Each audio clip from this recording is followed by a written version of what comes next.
नमस्कार, आप सबका टेक्नोपिके पर आज हम आर्टिफिशियल इंटेलिजेंस के बारे में समझनेंगे। आर्टिफिशियल इंटेलिजेंस की शुरुआत 1950 के दशक में हुई थी। आर्टिफिशियल इंटेलिजेंस का अर्थ है बनावटी, कृत्रिम तरीके से विकसित की गई बौद्धिक क्षमता। आर्टिफिशियल इंटेलिजेंस के जनक जॉन मैकार्थी के अनुसार यह बुद्धिमान मशीनों, विशेष रूप से बुद्धिमान कंप्यूटर प्रोग्राम को बनाने का विज्ञान और अभियांत्रिकी है, अर्थात यह मशीनों द्वारा प्रदर्शित किया गया इंटेलिजेंस है। कंप्यूटर गेमिंग, प्राकृतिक भाषा प्रसंस्करण, नेचुरल लैंग्वेज प्रोसेसिंग, प्रवीण प्रणाली, एक्सपर्ट सिस्टम, दृष्टि प्रणाली, विजन सिस्टम, वाक पहचान, स्पीच रिकग्निशन, बुद्धिमान robot, intelligent robot. Artificial intelligence के प्रकार: पूर्णतः प्रतिक्रियात्मक, प्योरली रिएक्टिव, सीमित स्मृति, लिमिटेड मेमोरी, मस्तिष्क सिद्धांत, brain theory, आत्मचेतन, self conscious.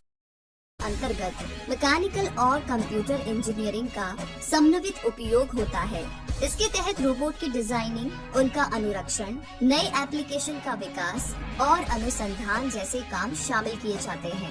Robotics में मैनिपुलेशन तथा प्रोसेसिंग के लिए कंप्यूटर का उपयोग किया जाता है।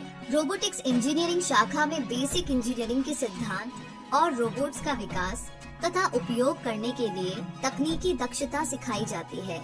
इसमें design, instruction, operation testing, system maintenance, repairing जैसी चीजें शामिल हैं। रोबोटिक्स को सामान्यतः 4 वर्गों में बांटा जा सकता है: औद्योगिक रोबोट, पर्सनल रोबोट, मेडिकल उपयोग के लिए रोबोट और ऑटोनॉमस रोबोट। इनमें सबसे बड़ी श्रेणी औद्योगिक रोबोट्स की होती है, जो साधारण प्रोग्राम योग्य रोबोट होते हैं, जिनका इस्तेमाल उत्पादन संयंत्रों में बहुतायत में होता है।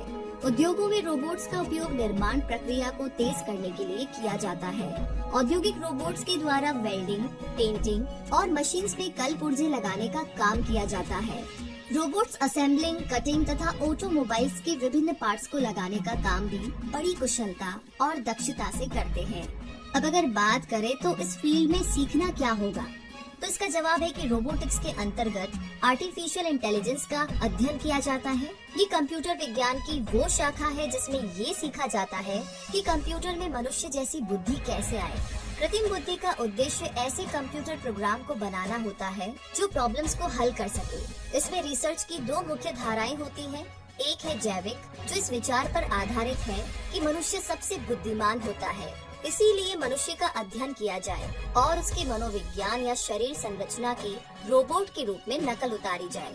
दूसरा है घटना प्रधान, जो संसार के बारे में साधारण ज्ञान की बातों के अध्ययन से संबंधित है।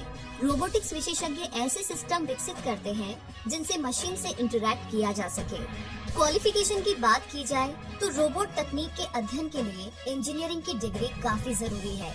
इस फील्ड में इलेक्ट्रॉनिक्स, मैकेनिक्स तथा कंप्यूटर साइंस जैसी सहयोगी फील्ड्स का ज्ञान भी शामिल होता है। इसीलिए रोबोटिक्स में करियर बनाने वालों को इन फील्ड से संबंधित तकनीकों से भी अवगत होना चाहिए।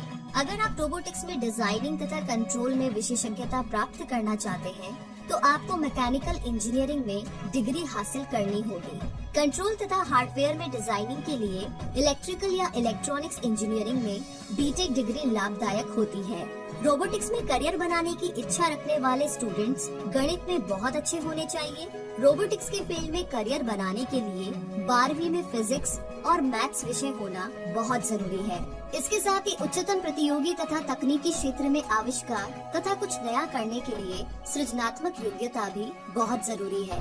रोबोटिक्स के फील्ड में करियर बनाने वालों को सबसे पहले ये करना होगा कि वे कंप्यूटर, आईटी, मैकेनिकल, मैक्रोट्रॉनिक्स, इलेक्ट्रॉनिक्स अथवा इलेक्ट्रिकल इंजीनियरिंग में बीई या बीटेक की डिग्री प्राप्त करें। अगर आप उच्च अध्ययन करते हैं तो इस फील्ड में आपके प्रवेश की संभावना और अवसर दोनों ही बढ़ जाएंगे।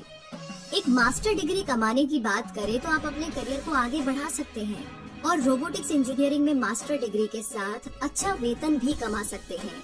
ज्यादा स्कूल्स ने मास्टर के कार्यक्रमों की पेशकश शुरू कर दी है, जो बुद्धिमान मोबाइल मैकेनिकल उपकरणों को बनाने और उपयोग करने के लिए स्नातक लेवल पर सीखने वाली यांत्रिक, इलेक्ट्रिकल और कंप्यूटर इंजीनियरिंग अवधारणाओं को आकर्षित करते हैं। आपके पाठ्यक्रम नियंत्रण प्रणाली, सेंसर और नेविगेशन सिस्टम, रोबोट सिमुलेशन, मानव मशीन इंटरैक्शन और मशीन लर्निंग जैसे विषयों का पता लगाएंगे। कुछ प्रोग्राम्स को कैपस्टोन या शोध परियोजना के पूरा होने की आवश्यकता होती है। और अगर देश दुनिया में जॉब अपॉर्चुनिटी की बात करें तो 12online.org के अकॉर्डिंग 2014 में लगभग 100